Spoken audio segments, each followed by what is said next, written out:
안녕하세요. 자, 우리 이제 논술 문제풀이반 개강입니다. 자, 이제 우리가 논술 같은 경우에 기초반 있었고요, 심화반 있었거든요. 근데 기초반, 심화반 뭐 다 저 같은 경우에는 이제 논술이 기초반이라고 해서 막 진짜 엄청 쉬운 기초 막 이런 건 아니었어요. 기초반인 이유는 이제 과제 같은 걸 내드릴 때 이제 분량이 짧았어요. 그쵸? 하지만 다루고 있는 내용이나 이런 것들은 2019 개정 누리과정부터 비롯해서 선생님들께서 그 교육과정 시험에서도 좀 어려울 만한 내용, 그런 것들을 읽기 자료로 해서 이제 많이 다뤘습니다. 그래서 제 논술 강의 같은 경우에는 논술뿐 아니라 2차 면접을 대비하는 그런 과목이다, 이렇게 생각하시면 되고요.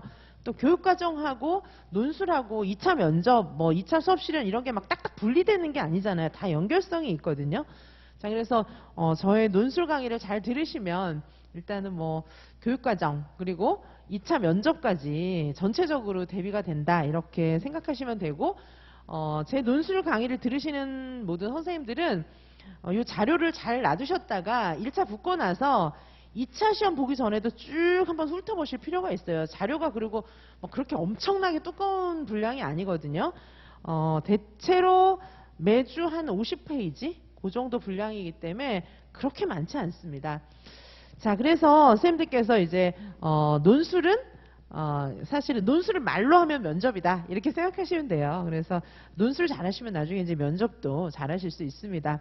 지금 이제 공부하시는 선생님들께서 1차만 생각해야지 무슨 2차 막 이런 생각도 많이 하시는데, 아니 붙으실 거잖아요. 최종적으로 붙으셔야 되는데 그리고 이제 붙으실 거기 때문에 늘 2차까지 염두에 두시는 자세가 필요해요. 붙을 걸 생각하고 공부를 하셔야지 붙는 거는 남 얘기처럼 생각하시면 안 됩니다.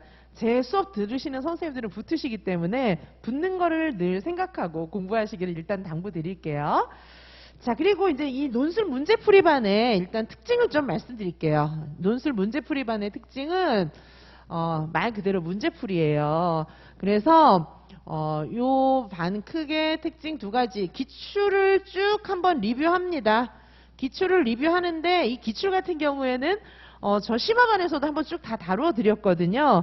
그래서 이게 이제 2022부터 시작해서 2013까지 다룰 건데, 요 앞부분은 다시 자세하게 좀 볼 거예요. 한 앞부분은 자세하게 보고, 이 뒷부분은 그냥 이제 전체적인 리뷰만 해드리고 자료로 많이 드릴 생각이에요. 뒷부분은 뭐 또 사실은 이제 심화반에서도 다 봤는데 또 새로 보기도 좀 그렇고요.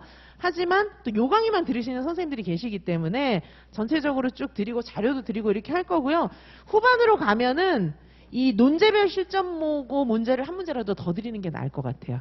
그쵸? 이건 자료로 드리고. 근데 이제 최근 기출은 한번 다시 볼 필요도 있어요. 아무리 N수생 쌤들 잘하시는 선생님이라 할지라도 최근 기출은 다시 한번 또 풀어볼 필요도 있습니다. 그쵸? 그래서 최근 기출은 조금 이제 다뤄드릴 거예요. 제가 좀 자세하게 다뤄드리고, 이제 뒤로 갈수록 그냥 자료 드리고, 그 다음에 그 시간에 이 논제별 실전 모고를 한 문제라도 더 풀어보자, 뭐 이제 그런 생각입니다.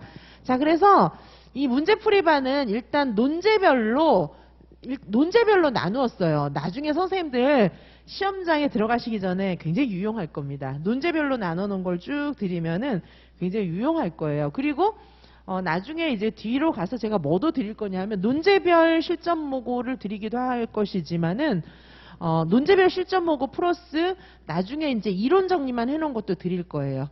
왜 논술에 압축해서 우리가 이론을 좀 쫙 한번 넘겨봐야 될 필요도 있잖아요. 그거는 이제 나중에 드릴 거고요. 그래서 요 강의의 특징은 논제별 실전 모고, 그죠? 이지선 유아이명 자체 문제죠. 요거 있고요. 그 다음에 이제 기출 리뷰, 이렇게 두 가지로 구성이 되는데, 이 실전 모고, 논제별 실전 모고는 논제는 크게 한 이제 4-5가지 주제로 이렇게 나갈 거고요. 지금 제가 강의 계획서에 해놓은 거는 논제가 하나, 둘, 셋, 넷, 4개 정도 되는데 더 드릴 겁니다. 더 드릴 거. 저는 항상 강의 계획서보다 자료를 더 드리기 때문에, 수업도 더 넣어서 해드리기 때문에 더 드릴 거고요. 그리고 논제별 실전 모고, 요거는 주당 지금 봤을 때는 주제별로 지금 한 주당 2개 이상씩 2개 볼 때도 있고 3개 볼 때도 있고 4개 볼 때도 있고 이제 그렇게 될 거예요. 자, 그래서 기출을 좀 자세히 다룰 때는 논제별이 조금 숫자가 적어질 거고요. 그 다음에 기출을 조금 이렇게 빨리빨리 지나갈 때는 논제별 그 실전 보고를 조금 개수를 늘릴 겁니다. 자, 그렇게 해서 오늘은 이제 첫째 주기 때문에 조금 빨리 좀 천천히 이렇게 갈 거예요. 그래서 오늘은 기출하고 그 다음에 논제별은 2개 볼 겁니다. 오늘은. 자, 그렇게 해서 논제별 실전 모고가 좀 여러 개 될 거고요. 이게 총 6회차거든요. 6회차인데 지금 일단 이제 뭐 다루는지부터 보시면 이렇게 됩니다.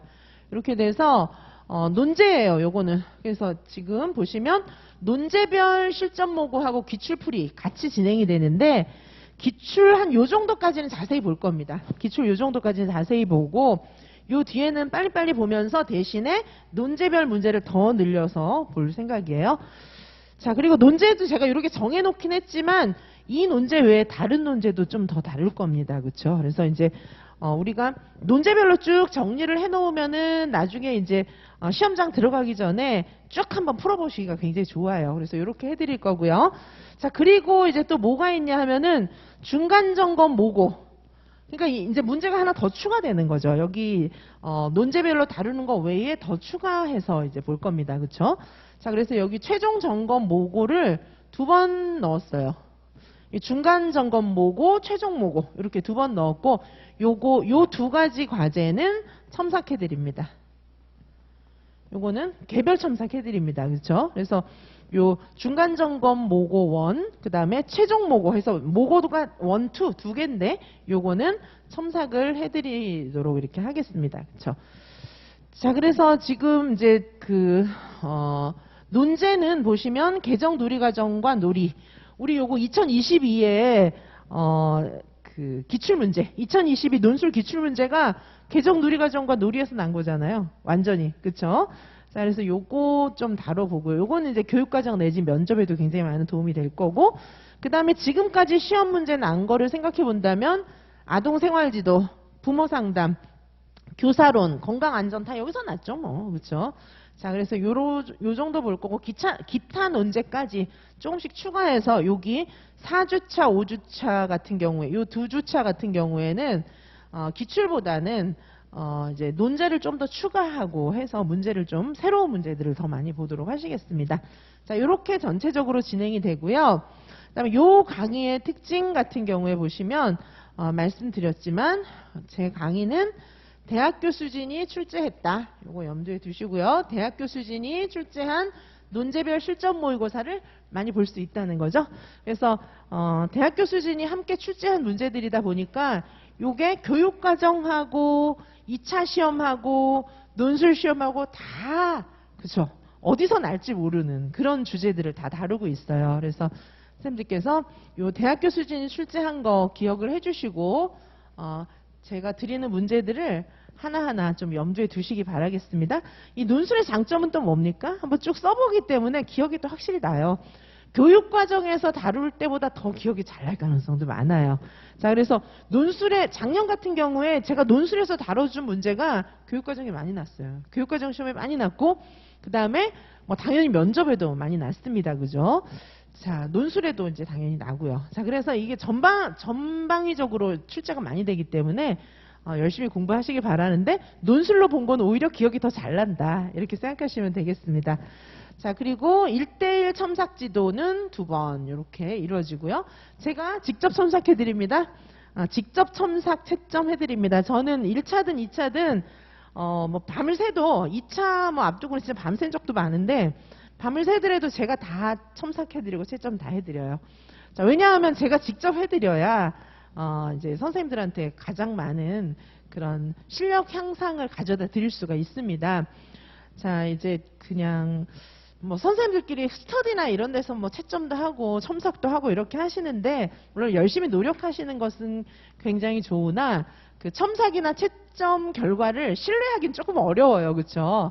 자, 그래서 오랜 시간 동안에 유아교육과에서 몸담고 있으면서 뭐 온갖 경험을 제가 다 했겠죠. 뭐 그 뭐 유아교육과 관련된 거는 뭐 거의 뭐 인발부가 안 된 게 좀 찾기 어려울 정도로 많은 것들을 해봤기 때문에 그런 여러 가지의 노하우를 담아서 제가 다 첨삭해드리고 채점해드리는데 이게 교수진 눈들이 비슷해요. 그래서 저한테 좋은 점수를 받으시면 딴 사람한테도 좋은 점수를 받을 수가 있습니다. 진짜 채점위원들한테도 실전에서 좋은 점수를 받을 수가 있어요. 왜냐하면 대학에서 신입생 뽑을 때 그때 이제 면접하잖아요. 근데 이제 면접을 할 때 혼자 면접을 못 하게 돼 있어요. 규정상. 그래서 면접을 여러 명이 같이 하는데 저는 학과장이다 보니까 이제 아래 위층에서 면접을 보는데 교수들이 나눠가지고 이제 지원자들이 많잖아요. 그래서 저는 이제 학과장이다 보니까 위층 아래층 막 이렇게 면접실을 다 돌아다니면서 이렇게 보고 저도 면접도 하고 막 이랬는데 보는 눈이 비슷해요. 점수 낸 거, 그리고 이제 또 면접 사정할 때 교수들끼리 모여가지고 또 같이 디스커션 해요. 얘 어땠어? 얘 어땠어? 이렇게 얘기하거든요. 면접 점수 주면서 확인을 하는데 생각하고 얘기하는 게 거의 의견 일치해요. 그리고 또 이런 것도 하잖아요. 어린이집이나 뭐 이런데 이제 어린이집 새로 뭐 국고 지원 사업 같은 거 할 때 그때들도 이제 교수들이 가가지고 심사하거든요. 그 다음에 이제 국공립 어린이집 원장들 초청하고 초빙할 때 이럴 때도 지역에 있는 교수들이 심사위원이 돼서 가요. 그래서 뭐 국공립 어린이집 원장 뭐 재임용할 때도 그렇고 그래서 채점을 다 하는데 이제 교수 혼자 안 가고 그때는 여러 명이 같이 봐야 돼요. 점수를 산정을 하는데 눈이 비슷해요. 자, 그래서 선생님들께서 채점 뭐 대학 평가도 유아교육과 평가도 마찬가지고 그다음에 유아교육과 수업평가, 장학평가 뭐 이런 거 다 할 때 점수가 비슷해요. 교수들끼리 막 점수가 엄청 차이 나지 않아요. 눈이 비슷하거든요. 자, 그래서 선생님들께서 제가 이렇게 논술 잘 썼다 그렇게 해드리면 정말 점수 잘 받아요. 실제로. 그리고 2차 같은 경우에 이제 면접이라든지 뭐 이런 거 할 때도 제가 내드린 점수랑 실제 점수랑 굉장히 비슷했어요. 근데 제가 점수를 조금 더 짜게 주는 경향이 있죠. 그래서 저한테 받는 것보다 좀 더 잘 받습니다, 점수는. 자, 그래서 요 논술 같은 경우에 제가 직접 채점하고 첨삭해드리는 거, 이런 거는 굉장히 선생님들한테 도움이 많이 되실 거예요. 2번이면 많이 받는 거예요. 1번만 받아도 많이 달라지실 겁니다. 그렇죠? 그리고 제가 또, 모범 답안하고 자료들을 다 드리고 수업 시간 중에 자세히 설명을 해 드릴 거기 때문에, 제가 설명해 드리는 거 모범 답안 이것만 보고 첨삭 안 받는 분들도 많이 계세요. 받아야 하는데 안 받는 분들도 많이 계실 정도로 제가 내용하고 이미 수업 자료에 첨삭을 받은 것처럼 이렇게 다 자료를 충분히 갖춰서 드리니까 선생님들께서 논술 지금 논술 어떡하지? 막 이런 선생님들은 좀 기초가 전혀 안 돼 있어도 요것만 자세히 들어도 될 정도가 될 겁니다. 근데 이제 기초가 안 돼 있으면 조금 이제 힘들겠죠, 처음에. 그것만 잘 극복하신다면 여기에 굉장히 수많은 실전 모고하고 논제별 실전 모고하고 기출까지 싹 다 다루기 때문에 사실 요 한 강의로 커버가 될 겁니다. 이게 굉장히 많은 문제 다룰 거예요. 이 정도를 다뤄보시면은 아마 잘 하실 수 있을 겁니다. 그래서 논술이 전혀 안 돼 있는 분들 같은 경우에는 요것만 열심히 하시면 일단 한 15점까지는 가능하시고요. 그 다음에 이제 나는 15점 이상 받았기 때문에 만점 받을 거다. 이런 분들은 저한테 꼭 첨삭을 받으시기 바라겠습니다. 그렇게 해서 왜냐하면 공부를 좀 어느 정도 많이 해야 15점까지 나와요. 아니 안 그러면 10점 이하 막 이렇게 받는데 15점까지 공부를 좀 해야 나오고요. 그 다음에 15점을 받았는데 15점에서 20점까지 올리는 거는 굉장히 힘들어요. 그렇죠? 15점에서 20점 상승시키는 게 굉장히 어렵습니다. 그거는 이제 선생님들께서 진짜 제 강의를 성의껏 들으시고 꼼꼼하게 써보시는 것은 물론이고 저한테 첨삭을 받으시면 이제 그거 올리는 거는 아마 크게 어렵지 않을 겁니다. 그렇죠? 자, 그래서 요 강의의 특징은 첨삭 지도도 있고 논제별 실전 모고가 있고 그 다음에 기출은 다 다룬다는 거죠. 기출은 다 다루는데 최근 기출은 자세하게 다루고 좀 오래된 기출들은 쭉 정리만 해드리는 걸로 이렇게 하고 그 대신에 여기 논제별 실전 모고를 한 문제라도 좀 더 풀자. 그렇게 이제 말씀을 드리겠습니다. 그리고 모든 문제는 다 대학교 수준이 직접 작성한 모범 답안이기 때문에 선생님들께서 이렇게 글 쓰는 습관 막 되게 좀 약간 좀 안 좋은 습관 많이 갖고 계시는 분들도 많이 계시고 그 다음에 이제 그 글이 뭔지 모르는, 그러니까 대학 교수진과 별로 교류가 없었던 그런 뭐 선배나 뭐 다른 뭐 선생님들이나 누구한테 이렇게 지도를 받아가지고 글 써가지고 온 거 보면은 굉장히 제가 수정해 드릴 게 많아요. 그래서 저는 어떻게 지도를 해드리냐 하면 제가 드리는 글대로 쓰면 고품격 글이 돼요. 왜 선생님들 왜 그 영어 있잖아요. 영어 같은 경우에도 학교에서 배운 대로 잘하면 이 뭐가 됩니까? 귀족 영어, 노블 영어 돼요. 노블. 노블 잉글리시 돼요. 그래서 뭐 선생님들 뭐 이렇게 권유하는 거, 청유하는 거 이런 것도 우리를 can, 뭐 may 이런 거 많이 쓰잖아요. 그렇게 원래 배운 말대로 토플 영어 이런 거 하잖아요. 그럼 미국 가서 서양 애들이 굉장히 걔네들도 젠틀하게 대해줘요. 왜냐하면 언어 자체가 굉장히 귀족적이거든요. 근데 이제 막 멋대로 막 영어 해갖고 막 바디랭귀지 쓰면서 막 콩글리시 쓰면서 엉망진창으로 막 슬랭 쓰면서 이렇게 하면은요 말 자체가 품격이 너무 없잖아요. 자, 제가 드리는 모범답안이나 이런 것들은 굉장히 노블한 글이에요. 그렇죠? 그래서 선생님들 모르겠어요. 뭐 노블하면 점수를 더 주나? 이미지가 좋죠. 아무래도 이미지가 좋죠. 선생님들 면접 보러 가실 때 막 옷에다가 막 초콜릿 묻혀가지고 김치 국물 묻혀갖고 이렇게 갈 거 아니잖아요. 그렇죠? 다 헤어스타일부터 시작해서 다 이렇게 다 생각하고 가실 거잖아요. 그 점수 0.1점이라도 차이가 있을까봐 그러시는 거잖아요.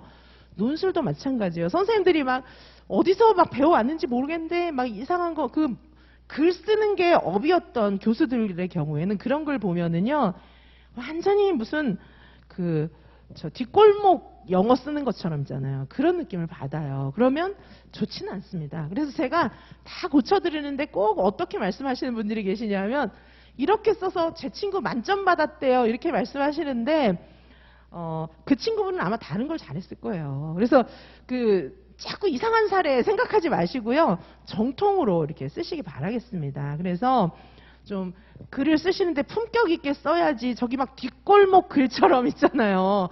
그렇게 쓰는 거 교수들 너무 싫어해요. 왜냐하면 교수들이 가장 예민한 건 글이에요. 글. 그래서 선생님들이 이제 대학 다니면서 교수님들한테 강의 들을 때 저 사람 강의 왜 이렇게 못해? 그런 일이 있을 수도 있는데 글은 잘 써요. 그래서 사실 말보다 글이 굉장히 예민합니다. 그래서 점수 받아야 되는데 내가 점수 받아야 되는데 이렇게 귀족적이고 고상하고 우아한 인상을 주면서 안녕하세요 이렇게 해야지 막 슬리퍼 끌고 가서 막 고춧가루 묻혀가지고 안녕하세요 뭐 이렇게 할 건 아니잖아요. 글에 그게 다 보여요. 자, 그래서 제가 드리는 글은 모범답안부터 시작해서 선생님들 첨삭해드리는 거 굉장히 노블 잉글리시 추구하는 것처럼 토플 잉글리시 추구하는 것처럼 토플처럼 안 해도 의사소통 돼요. 막 단어만 쭉 나열해도 의사소통 되거든요. 저는 그런 글을 지도해드리는 게 아니라 진짜 노블한 정통글을 지도를 해드려요. 그렇게 쓰시면 0.1점이라도 더 받습니다. 사실 떨어지고 붙고가 지금 뭐 10점 차이로 떨어질지 0.001점 차이로 떨어질지는 알 수가 없어요. 자, 그래서 이왕이면 아직 7월이잖아요. 그죠? 정통으로 연습하셨다가 안 되면 그냥 천민 영어 쓰듯이 그죠? 바디랭귀지 쓰듯이 안 되면 그렇게 하는 건 모르겠는데 지금부터 바디랭귀지 연습하시면 안 됩니다. 그죠? 자, 제가 드리는 모범답안이며 제가 해드리는 첨삭 같은 것은 정통이에요. 정통.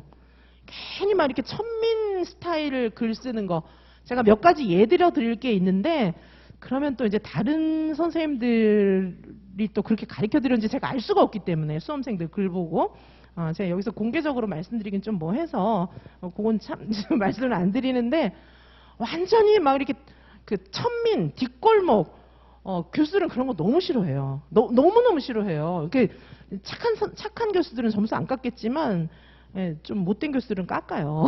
그렇죠? 안 보이게 다 깎습니다. 그거 얘 뭐야? 이렇게 하게 됩니다. 자, 그래서 정통으로 쓰시기 바래요. 그렇죠?